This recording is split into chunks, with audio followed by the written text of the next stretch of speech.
If you ever feel out of control around food, you're not alone, and you're in the right place to learn practical, no-nonsense information about why you binge and how to stop.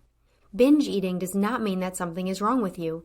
It's a natural but primitive brain response that you can correct. If you're ready for change, sign up for the Brain Over Binge self-paced online course for less than $20 per month. And if you feel you need personalized support, we also offer one-on-one coaching and group coaching. To learn more, go to brainoverbinge.com/subscribe. And I hope you enjoy the show.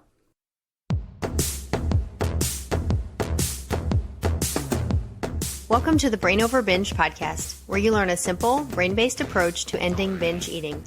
I'm your host, Katherine Hansen, and for those of you who are new here, I'm the author of Brain Over Binge and the Brain Over Binge Recovery Guide.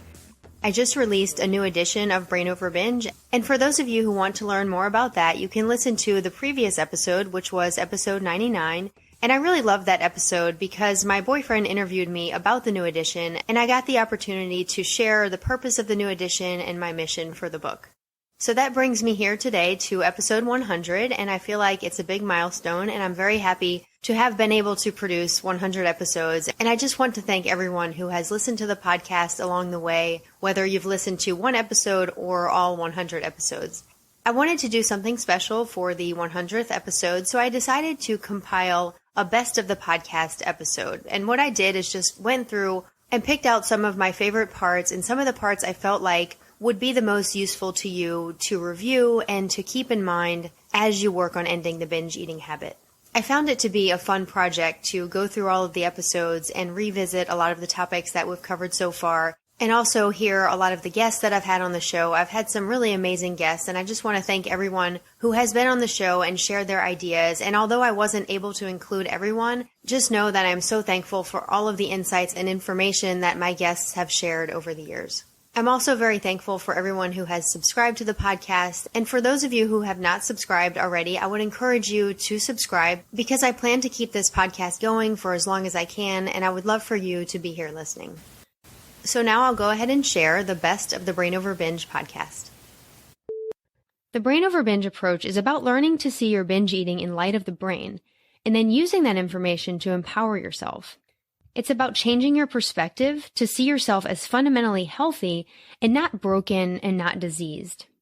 In the Brain Over Binge philosophy, binge eating is a natural but also very primitive brain response to restrictive dieting, which becomes a habit over time. Or binge eating can also develop as a primitive response to repeated overeating of highly stimulating foods, which increases over time and then forms the same binge eating habit. But either way, it's a primitive brain response that makes you feel out of control. And what we're going to teach you is to take control back. In conventional treatment, it's common to hear that the urges to binge are symptoms, that they're symptoms of underlying emotional problems or psychological problems. This is a very popular and mainstream idea. The theory is that you have urges to binge because you're not able to cope with those problems or with difficult emotions in your life in an effective way. Because binge eating is seen as a coping mechanism, then the urges are viewed in a more symbolic way, like they're a signal that you need to learn to cope better. This is what I was taught, but to me, the urges never felt like a need to cope. They always felt like a need to eat massive quantities of food. At a very basic level, it didn't seem any more complicated than that. And it wasn't. But one of the things that's important for you to know very early in learning about this approach is that it may improve your life if you learn how to deal with moods. It may improve your life if you learn how to solve problems and live a better life. We know that. But the most important thing is to separate improving yourself and improving your life from stopping binge eating. It is not necessary to be the best that you can be in order to stop this problem. You may be interested in that anyway, but it's really important to know that you can stop binging and not perfect all these different areas of your life, because we see the urges themselves as the problem. And when you look at it that way, The answer is to stop responding to the urges, and eventually they will fade away. All the lower brain can do is send impulses and encourage you to act. But when you feel these urges, know that you have complete power to choose not to act. When you know you're separate from the urges, it allows you to have access to the self-control functions in your higher brain. In other words, when you absolutely believe you have this power over the urges and that these urges can't control you, then it's much easier to choose not to act on them. It's possible that you've learned the information that we've shared so far about dismissing the urges to binge, and either because you have a strong desire to lose weight or you're just still in that habit of food restriction, you've taken the strategy of dismissing urges too far. Maybe you've been thinking that you should dismiss every desire for unhealthy food or every desire to eat more than a very strict calorie limit that you've set for yourself. This is not the intention of the brain over binge approach. Dismissing urges is not a way to become a better dieter. It's a way to stop binge eating. It's not that you truly want to binge one last time. It's that this one last time mentality is just something that our lower brains automatically produce when we have a destructive habit. I want you to think about all the times you've thought just one last time. You truly believed it in the moment, but then the next time you had an urge to binge, the thought came up again, and you believed it again. What if you stopped believing this thought? What if you instead realized that the one last time mentality is a reaction of the primitive part of your brain, with the goal of getting what it wants right now? The lower brain is not concerned with your long-term goals, or even what you'll do tomorrow. Its job is only to get you to binge right now. And the one last time thought is an extremely effective way that it does that. It's very important not to put too many conditions on your ability to recover. However, if there is truly an area that you feel, if you worked on it, would help you either better dismiss urges or eat adequately, then please work on it. Looking at it this way, you aren't endlessly trying to work on other problems in hopes that it will take your urges to binge away or that it will make recovery effortless. You're approaching it in a much more targeted and practical way. If you're having trouble dismissing the urges to binge, think, what can I do that will help me better dismiss them? Then work on it, and you will be ready for recovery. If you're having trouble eating adequately, think, what can I do or what can I work on that will help me eat enough food? And then work on it, and you'll be ready for recovery. In other words, please do what you need to do so that you can start to feel more capable of eating adequately and dismissing binge urges. Don't just say you aren't ready for whatever reason and then not do anything about it. You deserve a binge-free life, so try to remove any issues that you feel are truly holding you back. My personal opinion is that relying on your intuition is a good thing. However, you always need to know that you have your higher brain to oversee your actions and your choices, and you can use your higher brain to steer yourself toward better choices if your intuition seems not to be leading you in a good direction. If you find yourself only eating highly processed, highly stimulating food every time you're hungry, it may be time to insert some rational higher brain choices as well. Highly processed, modern food doesn't quite interact with our body in a way that always leads to completely clear and reliable hunger and fullness signals or completely reliable cravings. And people with or without eating disorders have to deal with the effects that modern foods can sometimes have on us. It's important to know that your higher brain always has the ability to veto harmful cravings and exert self-control to guide your choices. Using your higher brain and your intuition in conjunction can provide you with the balance that you need. Thoughts that encourage purging will often give you the message that a purge or some form of compensation for the binge will undo the damage of a binge. But when you're not feeling tempted to binge, you can see how false this thought is, because of course a purge does not undo any damage. It actually does the opposite. It causes severe damage to your health and to your life. A purge does not rectify a wrong. A purge is an additional wrong. It's an additional source of suffering. During binge urges, thoughts about purging can make it seem like repeating this binge-purge cycle one more time will be harmless. But you know that it's not harmless. You know it's causing damage in your life, and you know it's not what you truly want to be doing.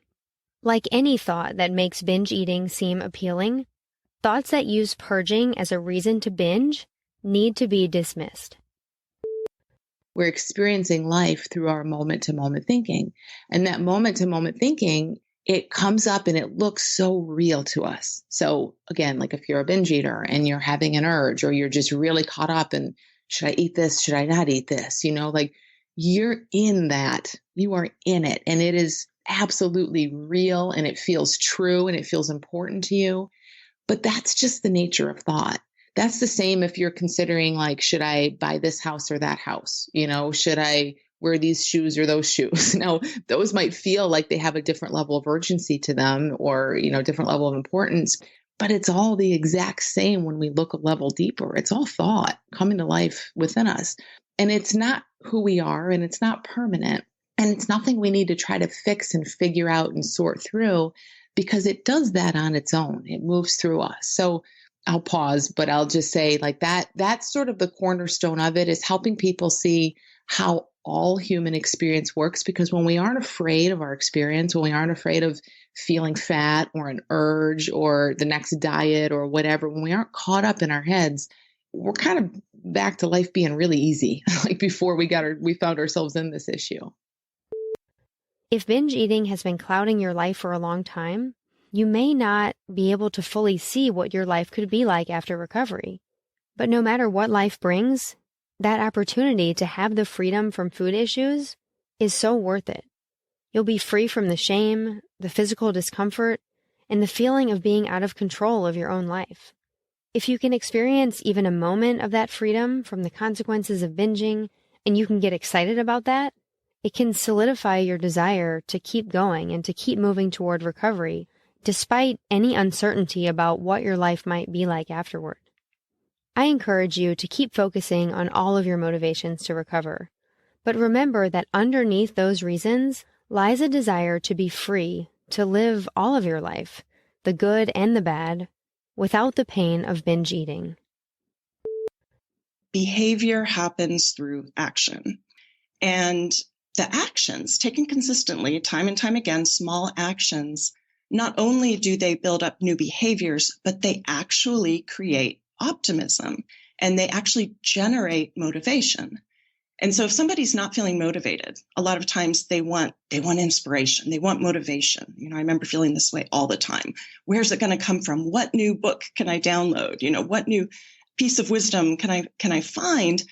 And all of that can be useful, but until you start taking constructive action, the motivation's going to hit a ceiling. It's the general building up of behaviors that creates energy, that creates momentum, and that helps a person's self-esteem. Learning to deal with emotions better is fine. There's nothing wrong with that. I'm not saying you shouldn't do that. I'm just saying you don't need to solve all your emotional problems to stop binging. I'm not saying you have to learn to deal with emotions perfectly before you can quit. Because if that were true, recovery would be elusive because no one deals with emotions well all the time. All of us get overwhelmed sometimes, but binging just needs to become something that's not an option. And when binging is not an option, then you have so many options available to you for helping you get through tough emotions. And these options don't lead to consequences. You need to realize that binging never actually helped you cope with any of these emotions. If it provided the secondary benefit of distraction, you know now that it's not worth it, that it's much better to dismiss that urge. And then if you continue to have distressing emotions and you aren't able to kind of learn to see them in a new way, you're not able to let them pass or find ways to deal with them, then it's something you can address in a more healthy way once the binging is done. If you have emotions that feel unmanageable, binging is never the solution. Mindfulness points you towards your inner power. It really, really shows you who you truly are and that you are not your thoughts, that you were never your thoughts, that you are the one who is observing your thoughts. The first tip I have for you is to ask yourself, is my exercise an unhealthy compulsion or is it a healthy habit? It's important to make this distinction because healthy habits, you can also feel compelled to do them. For example, you'll feel compelled to brush your teeth at night, and it's a compulsion. You could call it a compulsion because you feel that drive to do it, but it's healthy. So that's a healthy habit. So even though there could be some compulsion and you feel driven towards something, it can still be a healthy habit. So I think it's useful to look at your exercise like that and think, okay, yes, I do feel driven toward it, but is my brain driving me towards something healthy or is this something unhealthy?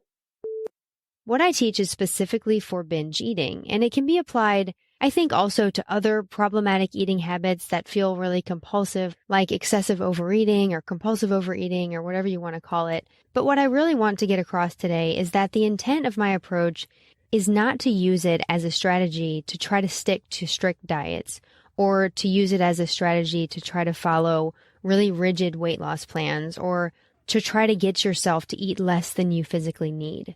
In fact, a big part of my approach is about making sure that you are eating enough, that you're allowing yourself all types of foods, and I realize that not everyone can eat all types of foods. So another way of saying that might be to learn to eat in the least restrictive way that's possible for you personally. And then also, in addition to eating enough, comes the dismissing urges piece, learning to not act on those thoughts that encourage you to binge. The only way that dismissing binge urges works to get rid of the binge eating for good is if you're also eating enough, if you're eating adequately, as I call it in my approach. Now, I realize that some creators of diet plans or weight loss strategies could argue that the plans are adequate and they're not overly restrictive, and I completely understand that point of view, and some of these plans may certainly be adequate. But that's not the issue I'm raising today. What I'm talking about today is clarifying the intention of the brain over binge approach, which is to dismiss the urges to binge. My approach is not meant to be used to dismiss every urge to veer from your diet or your eating plan, whatever that may be, even if you could argue that your eating plan is technically adequate. I've seen research that if you're in that food-deprived state and you are, starving yourself, trying to lose weight, that it does make you feel like you're addicted to food. It's kind of a natural survival instinct. And once you start nourishing yourself, once you start eating enough, I think a lot of that can rebalance. What are your thoughts on that? I think that's very true. When you're starved, you are seeking food, you're needing it, and you're also going to be more sensitive to the effects. So if you've been under eating for a period of time, or maybe haven't eaten in several hours, whatever you do eat is going to hit you harder. So I think that it does kind of create this increased sensitivity to certain foods, and it does perpetuate the whole cycle. It's not so much that you care about your weight or you want to be kind of your best version of yourself. It's when you try to be a version of yourself that's not possible, that's unrealistic, that's a weight that your body cannot physically be unless you do harmful things. So, if you're wanting to, like I said, kind of make the most of your own body and to feel good in it, it's not a problem. Yeah, as long as you're not obsessed. But when you try to sort of go outside of your natural range, which you might not quite know what that is yet, and that's okay. But when you try to go outside of that, that's when things become harmful. Okay, I want to dive deeper into one thing you said. You mentioned the fact that purging is not a form of weight control. It's a very ineffective form of weight control. And I find that talking to people, they know the health risks of purging. They know that it's ruining their life, but they have this fear that if they stop, they're going to gain all this weight. So can you kind of speak to that, maybe from your own experience of what happened to your weight in recovery and also your clients as well, just to kind of alleviate that fear that people have that stopping purging means that their weight will skyrocket? Sure, absolutely. This is something that terrified me as well, thinking, I'm going to have to recover, and recovery was going to be me gaining lots of weight. Because in my eyes at that time, to me, normal eating was chaotic eating, and my body wanted to eat a lot. So I thought in general that was what was having to be done. I was going to have to eat lots and lots of food all the time. And to take away the purging was scary. However, that's not the case. So, yeah, purging is not an effective form of weight loss. not at all. Purging, there is science behind it as well. There are experiments where they show that when through self-induced vomiting, I think the body retains around 50% of the calories, depending on whatever the measurement of that binge during that sort of experiment was. And, because digestion starts in the mouth. Also, as well, I think your body is really highly so clever. When you're doing all these self-destructive habits, your body's like really getting clever at retaining more calories as well. It's trying to save your life. And one of my main goals is to empower you to believe that you absolutely can stop this habit and move on with your life, and that it does not have to be overly complicated. But I want to be clear that I'm not telling you to, quote, just stop the habit and move on with your life. I think that's where some people misinterpret the simplicity of my approach. They think I'm saying the solution to binge eating is to just stop the binge eating. And of course, in any approach to stopping binge eating, the goal is ultimately to stop the binge eating, but it understandably makes people upset if they think someone is telling them, well, if you're having a problem with binging, just stop binging. I would have been upset too when I was in the depths of my problem if someone would have said to, quote, just stop. That would have made me very angry because I was, of course, trying to stop. Of course, I did not want to be binging. If I could have just stopped, I would have. So when you hear me say in these episodes or in my books that you have the power to stop binging, I fully realize that there's much more to this than just stopping. I do believe that in many approaches, recovery is too overcomplicated, especially if you've learned through other approaches that you're flawed or broken or diseased, or you need to fundamentally transform yourself in order to recover. I strongly believe you should keep your recovery from binge eating as simple as possible. I don't think you need to change so many parts of your life or change your personality or your relationships or think you need to eat perfectly or love your body all the time or have amazing self-esteem in order to stop this habit.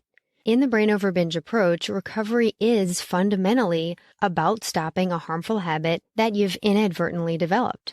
But if I believe that the solution to stopping the binge eating habit was to tell yourself to just stop or to have someone else tell you to stop, then my books would not be over 600 pages in total. I believe that you definitely can stop your habit, and like I say at the end of every show, you have the power to change your brain and live a binge-free life. But this approach is not just about telling yourself to quit. I'm sure you've already done that 1,000 times. To use the concepts that I teach, it may take letting go of some old ideas that are no longer serving you. It may take realizing that the binge eating is not doing anything positive for you. It may take a new understanding of how your brain is working to get you to binge. It may take learning to consistently nourish your body, and it will likely take some practice to learn to recognize your binge urges and then to dismiss them. I hope that the Brain Over Binge approach does give you a much more efficient path to ending this habit by cutting out any unnecessary confusion. But I definitely do not want you to feel like a failure or to feel like you're doing something wrong if you can't just stop. You're learning, and you will improve, and you will overcome this habit. And you will have moments when you feel like a binge is what you want. But that's the key. You'll only feel like a binge is what you want in certain moments. Feelings are sensations that rise and fall and change and are constantly in flux. Your feelings of wanting to binge have nothing to do with what you actually want, which is to be free of this habit. To something that brings up just a lot of anxiety. So an important starting point when it comes to making peace with your hunger is realizing that the sensations of hunger are not the problem. The problem is these negative associations that you've developed surrounding hunger. And you can start trying to separate that out and starting to dismiss some of those negative thoughts you have around hunger and dismiss some of those self-judgments and start gravitating back toward feeling hunger as a more pure experience as you probably did when you were a child. And to decondition any of the fear you have around hunger as it relates to fearing that you'll binge in response to hunger, as you get more and more confident that you won't, then this fear naturally subsides. So in order to break this association, it's going to take many times of being hungry and satisfying that hunger, but then dismissing the urges to go on to binge. Once you're confident that you can eat in response to hunger and then it won't spiral into a binge, then hunger is going to feel like much less of a threat. Eating adequately will also help make hunger feel like less of a threat. Because remember, some of your anxiety about hunger came from the fact that hunger seemed like the enemy when you were dieting. As you give up dieting and as you learn to nourish your body, You start viewing hunger simply as a signal that you need to eat, and you stop viewing it as an enemy. At what point am I going to accept this reality and just realize I can accept me for where I'm at? So it's kind of owning your suffering. It's going, okay, I didn't cause it, but I own it. And this sort of idea, I think, really helps to free you, because you can now move forward in your life. You're able to accept your suffering, but at the same time, you can still work on changing it. And I think the most powerful thing about that is, rather than putting all your attention and focus of, what's happened, what's wrong with me, I've been dealt a bad hand. Instead, you can just think to yourself, well, what can I do about it? What I want to talk about today is the fact that an eating disorder takes so much from you. And one of the things that it seems to take is the ability to be truly present in your life. And I think this becomes most evident during hard times in your own life, or in the life of your family, or your community, or your country, or the world. Feeling so compelled to binge and purge and restrict and obsess about your weight takes away from you focusing on what's truly important to you. I know you don't want this. I know that you're not intentionally taking your focus away from meaningful matters in order to focus on food. I know this because I've been there. I remember when I was stuck in a cycle of binging and purging, having really bad things happen in my life and in the world. Just as some examples, my best friend passed away. Other family members that I was close to also passed away. Natural disasters affected the world. September 11th caused so much suffering. And through these events and many more, I continued to binge and continued to purge and focus on food and weight. I remember feeling like such a bad person. I remember feeling selfish because I so wanted to turn my energy outward to help others, and I so wanted to be with others in their suffering and be present with them, and to even just be present with my own suffering with an open heart. But I felt so closed down. I felt stuck. And I really beat myself up over this.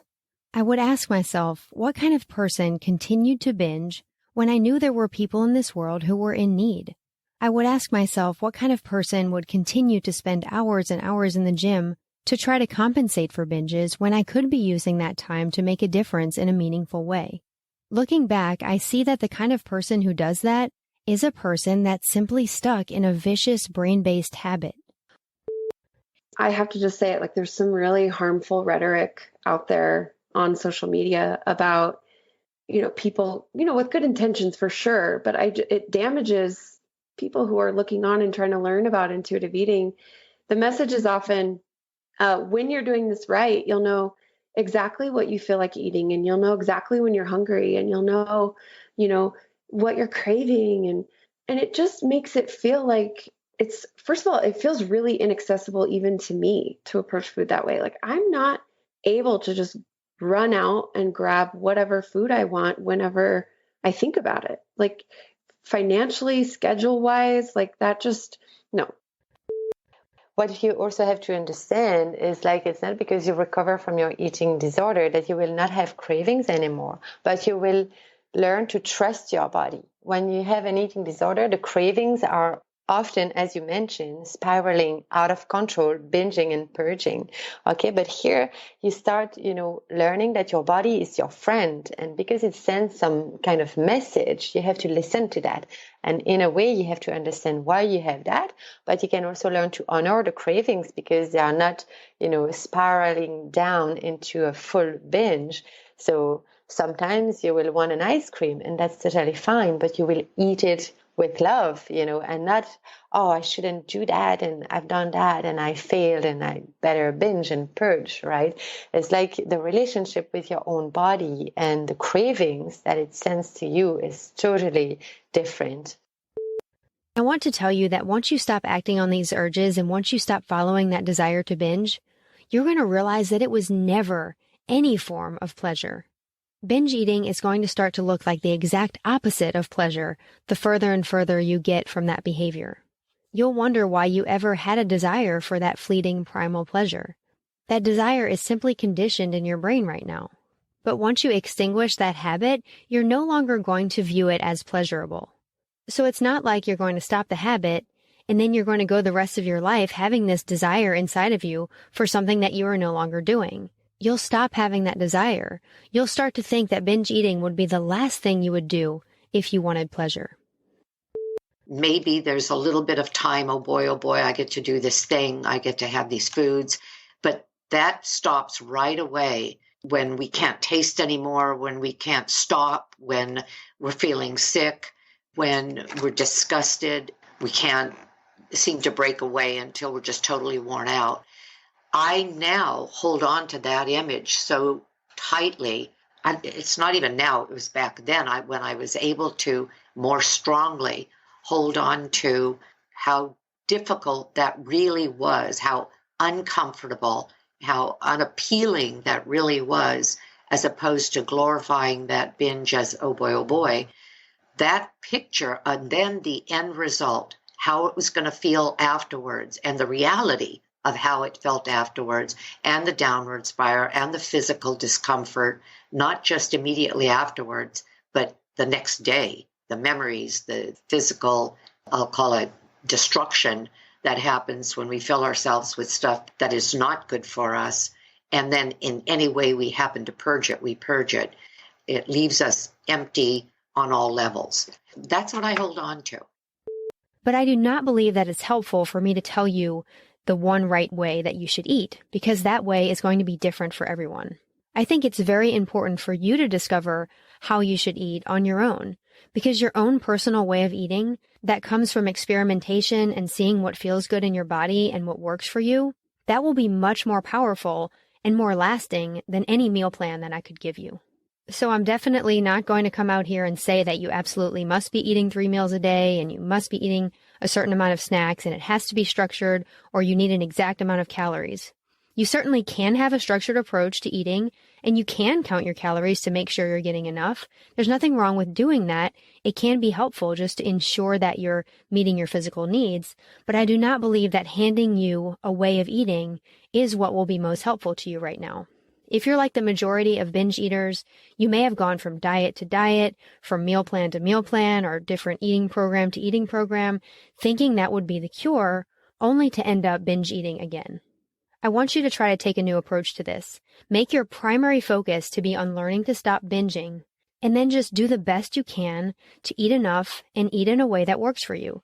Start to let go of dieting in whatever form that takes in your life, and in doing that, you'll already be on a path to discovering your own authentic eating habits.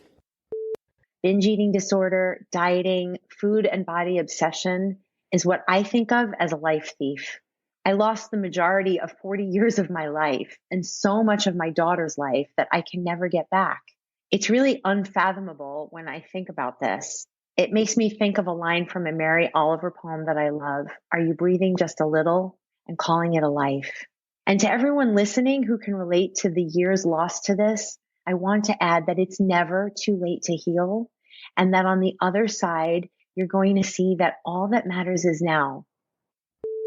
I encourage you to start dropping the pressure that you're putting on yourself and to start thinking that you should be eating in exactly the way that you are eating, or in exactly the way that you just ate. And here I'm talking about eating habits that are not binging. It gives you a ton of freedom to think, maybe I ate exactly as I should have.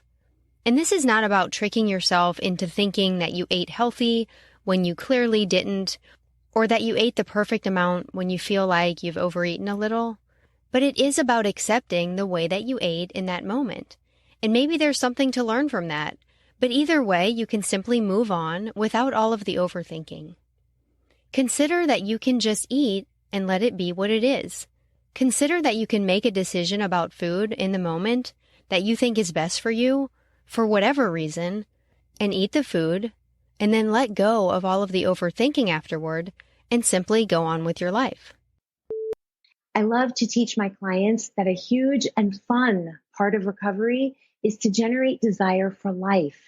It's time to start daydreaming about all the things that you really enjoy in life, as in things that give you true pleasure while you're thinking about it, while you do it, and after it's done. I'd also love for everyone listening to think right now about what those true pleasures are for you. For me, it's hugs from my daughter and conversations with her about what's going on in her life. It's also about reading great novels, looking at the view of Manhattan from my apartment window as the sun sets, I also love taking photos of flowers up close and then sharing them with people I love. And what's amazing about these things is that even talking about them now gives me a hit of pleasure. Not the numbing out kind of hit from a binge, but the kind of gentle and heart-nourishing pleasure that leaves no net negative consequence. So again, to everyone listening, here are some great questions to consider. If this moment isn't about food, what do you want it to be about? What areas of your life would you like to generate desire on purpose for? What do you desire way more than food? What is your bigger and truer want? I think it's so exciting to know that you can create desire for life and what you want for yourself on purpose. In the same way that dealing with stage fright as a pro musician helped me to understand the principles of moving through urges to binge, the skill set that we develop, I think you've mentioned this before, and I was like, yes, absolutely. The skill set that we develop from learning to manage these urges and kind of move through them is something that we can then use moving forward when we want to look at other things. So what are some ways people can stay focused on those non-weight motivations? Because I think the brain will habitually pull, and I've seen that the brain habitually pulls people back to focusing on weight simply because that's what it's used to. So how do we change that pathway? Yeah, I mean, it is a practice, right? So first of all, you start to engage in ways to remind yourself of it. So for me, it was journaling every single day. Because I kept my promises to myself, because I didn't binge today, I get these benefits immediately. And I would write them down every single day.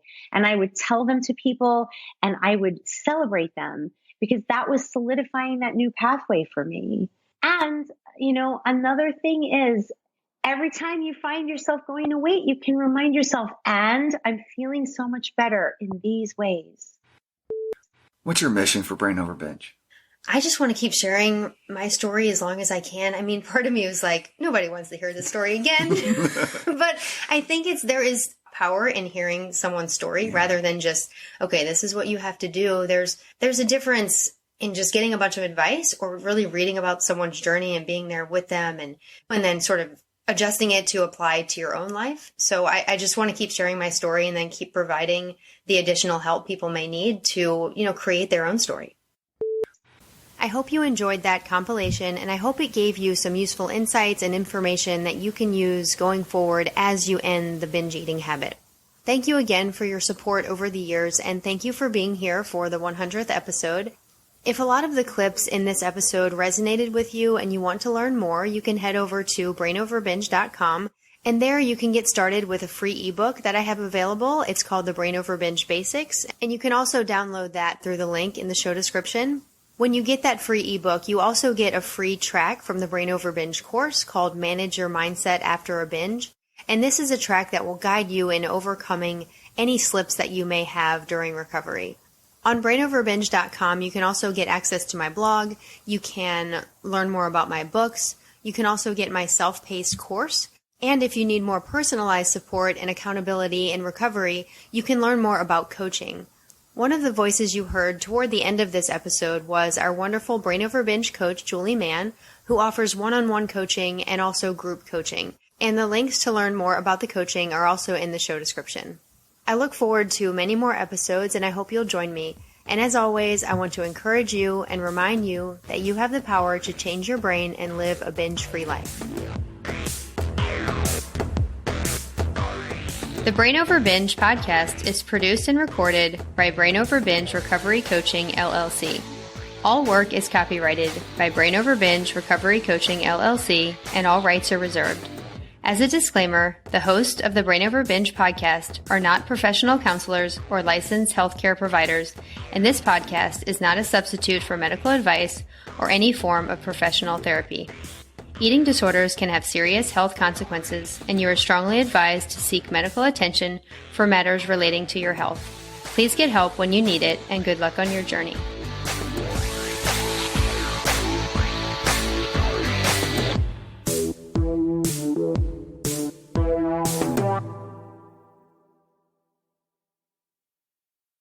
Need more help? You can find all of our current and upcoming options for support at brainoverbinge.com.